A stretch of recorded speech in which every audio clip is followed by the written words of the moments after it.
জীবনের সমস্ত কার্যক্রম, জীবনের সমস্ত কার্যাবলী মহান আল্লাহ রাব্বুল আলামিনের সন্তুষ্টির জন্য নিবেদিত করে দেওয়া, সমর্পণ করে দেওয়া, এটা হচ্ছে আল্লাহর প্রতি ঈমান।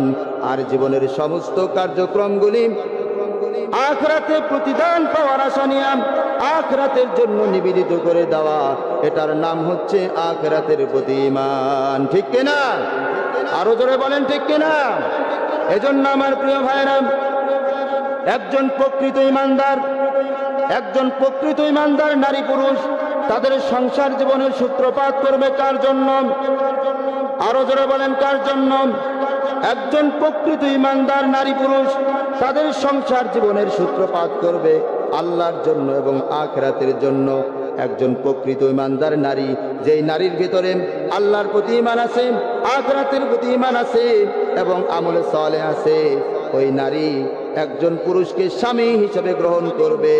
আর এই স্বামী হিসেবে গ্রহণ করার ক্ষেত্রে তার বড় উদ্দেশ্য থাকবে না শুধুমাত্র তার জৈবিক চাহিদা পূরণ করা, বরং একজন ঈমানদার নারী একজন পুরুষকে স্বামী হিসেবে গ্রহণ করবেন, তার সবচাইতে বড় টার্গেট যেটা থাকবে, সবচাইতে বড় উদ্দেশ্য যেটা থাকবে, সেটা হচ্ছে একজন পুরুষ যেন তার জীবনকে তিলে তিলে ব্যয় করে, তিলে তিলে ক্ষয় করে আল্লাহর জন্য, আল্লাহর সন্তুষ্টির জন্য নিঃশেষ হয়ে যেতে পারে।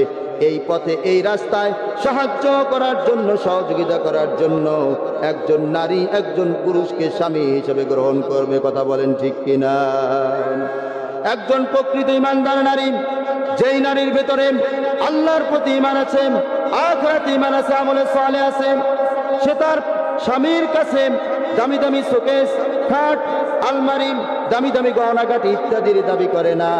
একজন ঈমানদার নারী তার স্বামীকে বলে, প্রাণের স্বামী রে, আমি তোমার কাছে খাট চাই না, শোকেস চাই না, আলমারি চাই না, আমি তোমার কাছে দামি দামি গহনাগাটি চাই না, আমি চাই তুমি তোমার জীবনটাকে আল্লাহর জন্য, আল্লাহর সন্তুষ্টির জন্য, আখিরাতের জন্য, ইসলামের জন্য, দ্বীনের জন্য প্রয়োজন হলে তিলে তিলে ব্যয় করে, তিলে তিলে ক্ষয় করে সিদ্দিক আকবর আবু বকর রাদিয়াল্লাহু তাআলা আনহুর মতো এই জমিনের ওপরে দৃষ্টান্ত স্থাপন করে যাও। আমি তোমার কাছে হাত চাই না, শোকেস চাই না, আলমারি চাই না, আমি তোমার কাছে দামি দামি গহনাগাটি চাই না, আমি চাই তুমি তোমার জীবনটাকে প্রয়োজন হলে ইসলামের প্রয়োজনে, দ্বীনের প্রয়োজনে, কোরআনের প্রয়োজনে তুমি তোমার জীবনটাকে তিলে তিলে ব্যয় করে, তিলে তিলে ক্ষয় করে হযরতে আলী রাদিয়াল্লাহু তাআলা আনহুর মতো দৃষ্টান্ত এই জমিনের উপরে স্থাপন করে যাও। ঠিক কিনা? আরো জোরে বলেন ঠিক কিনা?